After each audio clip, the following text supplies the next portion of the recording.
has come to my attention that a certain someone wants a specific tutorial. So today I'll be going over shakes and movement, but a heads up, shakes and movement are specifically probably the one fundamental thing that you need to your style to become unique. So this tutorial will literally only go over how I make shakes and basic movement, because I want to at least stay unique. First thing I'll say about movement is that when you're putting down your clips, you want to kind of storyboard it, or you are gonna storyboard it. Like I do in this edit, I make her look up, and then since I want to do a slide down, I reverse the clip to where she puts her head down, and then I transition it into the next clip. In here I'll show other examples of basic movement that I do in some of my vids. One thing I'll say about shakes before we get into it, kind of sort of like a tip, you want to have it to where the shake kind of starts where you want the movement to. So say if your clip was sliding down, you would want the shake to start from the top, or if it was sliding to the left, you would want the shake to start from the left.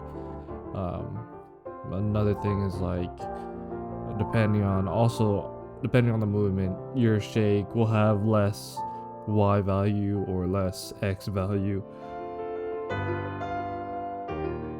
Not every shake needs to start at 1 or a high value. It's some just need to start low. Shakes don't really need to be that prominent.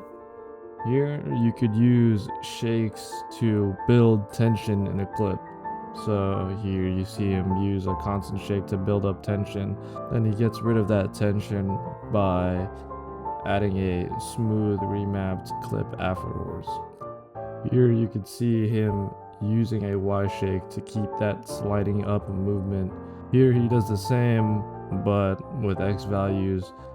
You see as he slides, he keeps that movement with an X shake.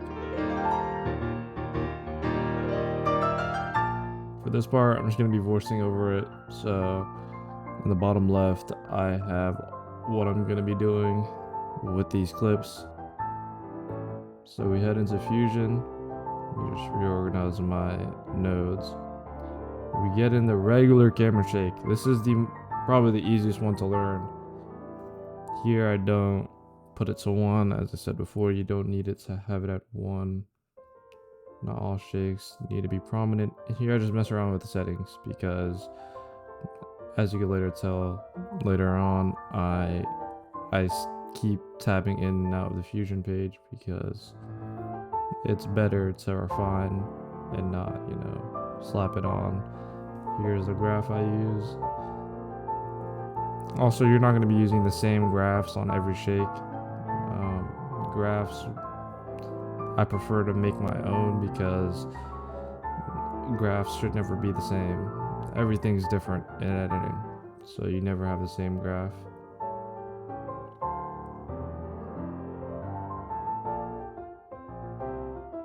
Then here I go into the next clip. I add another camera shake. Here I keep it at 1 because this is a more prominent side of the shake. This is where basically the impact of that is.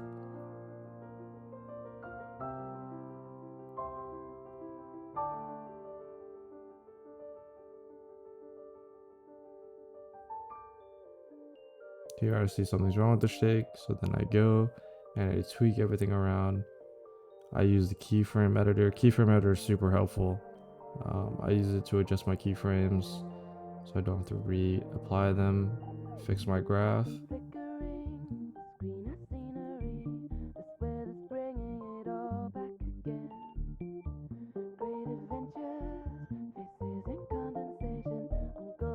Here I see my shake lasts too long, it's a little wobbly, so then I make my graph a little more stiff.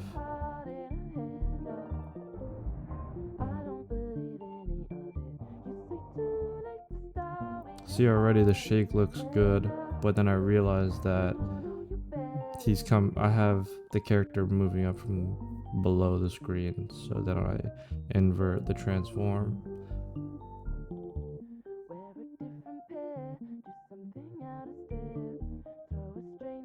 Yeah, here I could have just left it like this, but as you can see, I always like to refine.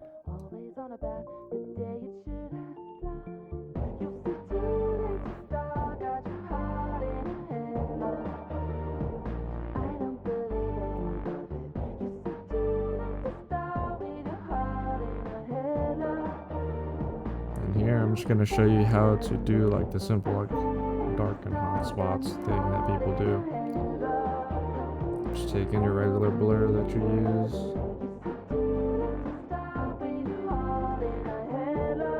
Just do the same for the other clip. Take a brightness and contrast node, keyframe the low and high,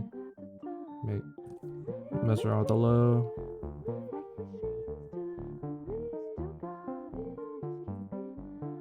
Do the same for the other clip.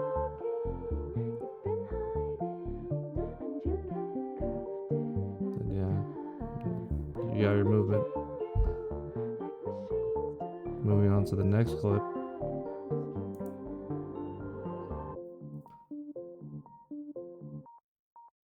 For this next clip, I already added, pan crop and a black solid framer. I'll go into Fusion to show you. Here, I just keyframe the size and change the pivot. Super simple. My graph is just a simple ease in. And here, I just keyframe to her face, and then I do the same. I pivot, I choose the pivot, and that is just a black solid framer.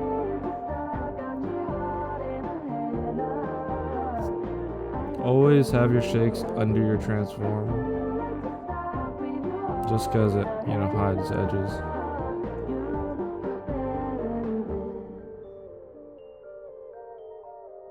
Also, depending on your style, there'll be different frequencies of the shake. So for this one, I have it at a relatively slow frequency.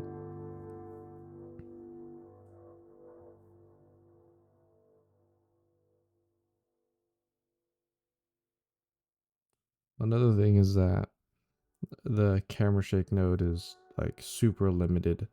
So I don't show it in here, but I occasionally stack the shake, or I just use a different shake node. Like Ikawa has one, but I've yet to use it a lot for me to make a tutorial on it. I really only use the regular camera shake node, which is frowned upon if anyone else asked me, but it's super simple, super easy to learn, so I recommend using it when starting out. And as you can see, it still works out in all my edits. Like I use it in every edit. So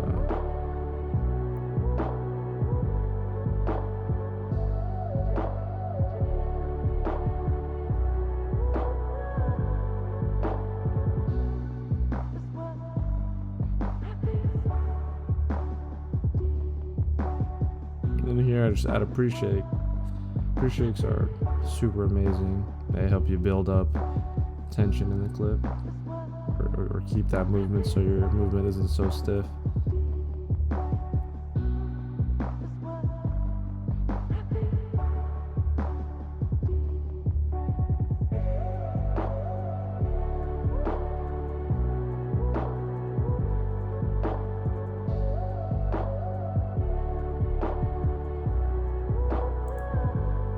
Here I just, also just do a regular camera shake. And for both of these clips, I got super lucky and I didn't really need to change any of the randomness or values because they all looked pretty good and the movement was already built into what I remapped on the clip.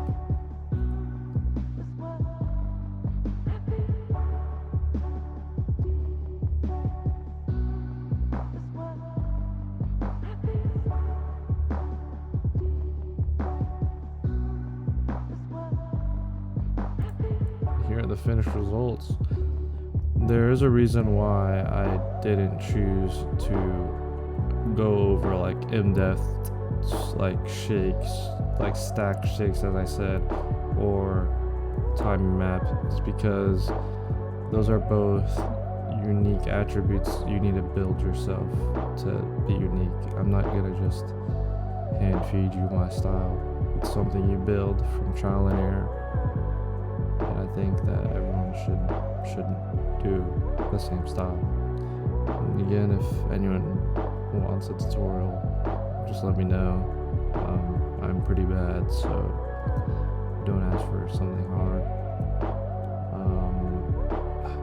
I might go over framers, but then again, framers is also style. I'll go over like ideas because there's ideas for framers, but I won't go over like the sequence of framers.